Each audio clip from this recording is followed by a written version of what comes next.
जिस तरह तेजस्वी नीतीश कुमार के साथ थे, बाद में दोनों में तल्लाक हो गया, क्यों हो गया नहीं मालूम।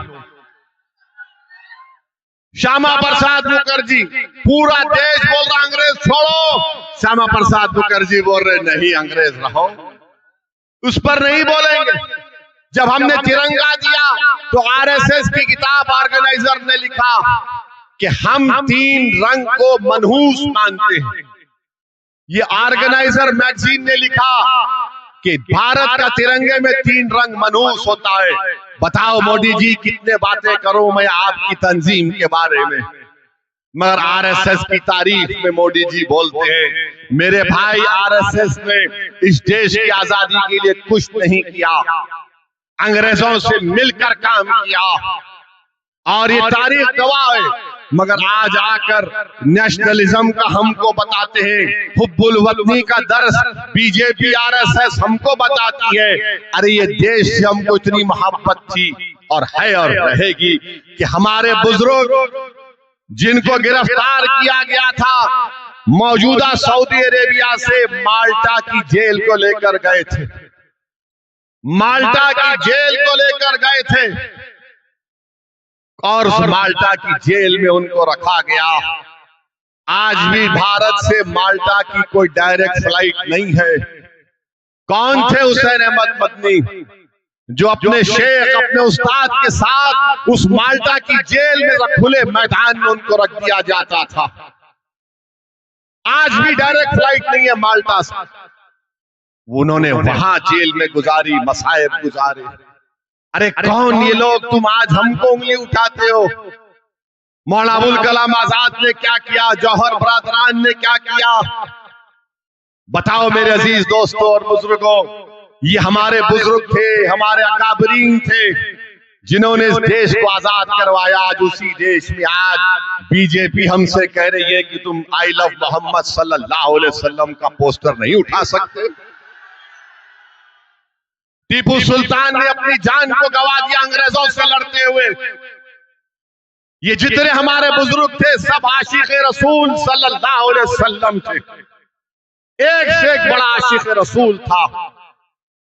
और आज हमको कह रहे हैं कि तुम आई लव मोहम्मद का पोस्टर नहीं उठा सकते। मोदी जी 2018 में आपने केरला के एक आर्टिस्ट के पोस्टर की तारीफ की थी, वो तारीफ सही थी। और आज हम हमारे रसूल, हमारे नबी का पोस्टर उठाते हैं, खाली उसमें कोई संविधान के खिलाफ बात नहीं, उसमें कोई हिंसा की बात नहीं। वो तो मेरा अकीदा है, वो तो मेरा दीन है। जो भारत के संविधान की दफा 25 और 19 मुझे इस बात की इजाजत देता, मेरा फंडामेंटल राइट है। और उत्तर प्रदेश में जहां पर बीजेपी की सरकार है, गरीबों ने अपने घर पर कागज पर लिखकर लगाया तो जालिम हुकूमत ने उन दीवारों से उस पोस्टर को निकलवा दिया। अरे याद रखो, सोवियत यूनियन था जिसने मदरसों को बंद कर दिया। दुनिया ने देख लिया कि सोवियत यूनियन खत्म हो गया, मदरसे आज भी आबाद है। तुम आज वो पोस्टर निकाल कर समझ रहे हो कि हमारे दिलों से, हमारे वजूद से, हमारी सोच और फिक्र से हमारे रसूल की मोहब्बत कम हो जाएगी? नहीं होगी। ना भारत से मोहब्बत कम होगी, ना मोहम्मद सल्लल्लाहु अलैहि वसल्लम से मोहब्बत कम होगी। दुनिया खत्म हो जाएगी मगर मोहम्मद सल्लल्लाहु अलैहि वसल्लम का नाम रहेगा। मेरे अजीज दोस्तों और बुजुर्गों, मैं आपको बताने आया हूं कि ही बीजेपी ने नीतीश कुमार के साथ मिलकर, चिराग पासवान के साथ मिलकर, कुशवाहा साहब के साथ मिलकर, चंद्रबाबू नायडू के साथ मिलकर, कुमारस्वामी के साथ मिलकर एक ऐसा काला कानून बनवाया, वक्फ का काला कानून।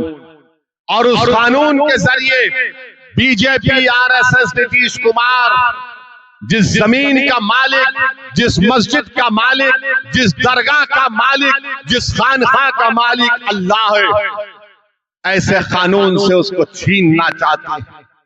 भारत की पार्लियामेंट गवाह है कि हमने जब कानून को भारत की पार्लियामेंट में लाया गया, दोनों मर्तबा मैंने भारत के संविधान का, सुप्रीम कोर्ट के फैसलों का हवाला देकर उस वक्फ तरमीमी कानून की कानूनी दलाइल को सामने रखकर उसकी धज्जियां उड़ाई और मोदी के आंख में डालकर कहा, यह कानून को मैं फाड़ता हूं, यह भारत के संविधान के खिलाफ है।